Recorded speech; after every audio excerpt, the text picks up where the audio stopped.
Hello guys, मैं रुस्तम और आप देख रहे हैं नॉलेज लाइफ। आज हम लोग पढ़ेंगे बिहार बोर्ड 8th क्लास का हिंदी और 10th क्लास का नॉन हिंदी का किसलय भाग 3। ठीक है। और आज हम लोग चैप्टर पढ़ेंगे 11 और इस चैप्टर का नाम है कबीर के पद। किसके पद? कबीर के। और इसके कवि है कबीर दास। हम कबीर दास के पढ़ेंगे कबीर दास के 2 पद हमारे पाठ्य पुस्तक में है। कितने पद है? 2। कबीर दास के बारे में प्रमुख बातें हैं कि कबीर दास भक्ति काल के कवि है। किस काल के कवि है?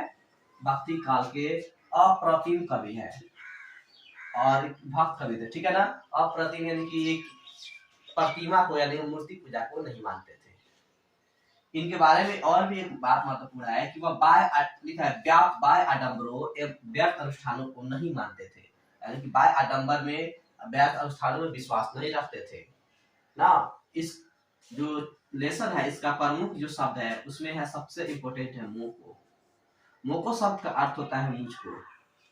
और इस पद में यानी कबीर के पद में यह ईश्वर के लिए प्रयोग हुआ है। किसके लिए प्रयोग हुआ है? ईश्वर के लिए कहा गया है। ईश्वर को संबोधित किया गया है। और ये है सगुण। सगुण का अर्थ होता है जिसमें ईश्वर के साकार रूप की आराधना की जाती है, अर्थात ईश्वर की मूर्ति पूजा की जाती है ना, उसकी भक्ति की जाती है, उसे सगुण भक्ति धारा कहते हैं। दूसरा है निगुण। निगुण का अर्थ होता है जिसमें ईश्वर के निराकार यानी जिसका कोई आकार नहीं रूप की आराधना की जाती है, अर्थात कबीर दास निगुण भक्ति धारा के कवि थे। किस धारा के कवि थे? निगुण भक्ति धारा के, भक्ति काल के कवि, व्यर्थ आडंबरों को नहीं मानने वाला, व्यर्थ अनुष्ठान एवं निगुण भक्ति के कवि। ये सभी इंपोर्टेंट टॉपिक है जो आपके लेसन से जुड़े हुए हैं। अब हम शुरू करते हैं कबीर के पद का चैप्टर। सबसे पहले हम लोग देखते हैं उद्देश्य। यह कबीर भक्ति काल के अप्रतिम भक्त कवि थे। उन्होंने अपनी रचना के माध्यम से भक्ति के नाम पर बाह्य आडंबरों एवं व्यर्थ अनुष्ठानों पर करारा प्रहार किया है। वह अप्रतिम कवि थे यानी कि निगुण भक्ति धारा के कवि थे। वह साकार मूर्ति को नहीं मानते थे। वह समाज में चल रहे अंधविश्वास, आडंबर और व्यर्थ अनुष्ठानों पर करारा प्रहार करते हैं। पाठ में शामिल पदों में उनका यह रूप मुखर उठा है। यानी कि 2 पद पढ़ेंगे और दोनों में ये साफ झलकता है। पदों की मात्रा इस अर्थ में खास तौर पर उल्लेखनीय है कि उनका भाव बोध न सिर्फ तत्कालीन समय से जुड़ता है बल्कि समकालीन समय में उनकी उपादेयता यथावत है, अर्थात वह ऐसे पद लिखते हैं जो प्राचीन काल, मध्य काल और वर्तमान काल, इसके यहाँ तक भविष्य के लिए भी सभी के लिए इम्पोर्टेंट है। पहले पद में स्थापित रूढ़ियों के समानांतर सच से सीधे साक्षात्कार की प्रस्तावना है, अर्थात कागज की लेखी की जगह आखन लेखी की प्रतिष्ठा है। इनके 2 पद है और पहले पद में ये कहते हैं हमें जो आंख से देखनी चाहिए उसी पर विश्वास करना चाहिए, कागज की लिखी हुई बातों को नहीं मानना चाहिए। वहीं दूसरे पद में ईश्वर या अल्लाह को कहीं बाहर ढूंढने की जगह उसका अपने भीतर ही साक्षात्कार की बात कही गई है। कबीर कहते हैं कि आप बाहर ईश्वर को मत ढूंढिए, बाहर ढूंढने से नहीं मिलेगा। सच्चे मन से आप अपने अंदर तलाश करिए, ईश्वर आपके अंदर वास करता है, जरूर मिलेगा। इनका पहला पद है मेरा तेरा मनुआ कैसे एक हुई रे, मैं कहता है आखिन देखी, तू कहता कागज की लेखी। अरे कबीर कहते हैं मेरा मन और तेरा मन कैसे एक हो सकता है। मैं हमेशा आंख की देखी हुई बातों पर विश्वास करता हूँ, आंख की देखी हुई बातों को कहता हूँ, मगर तुम तो कागज की लिखी बातों पर मानते हो, उसी को कहते हो, उसी को सुनते हो। मैं कहता सुलझावन हारी, तू राखे उलझाई रे, मैं हर समस्या को सुलझाने की कोशिश करता हूँ, हर बात को समझने की कोशिश करता हूँ, तुम उसी में उलझ कर रह जाते हो।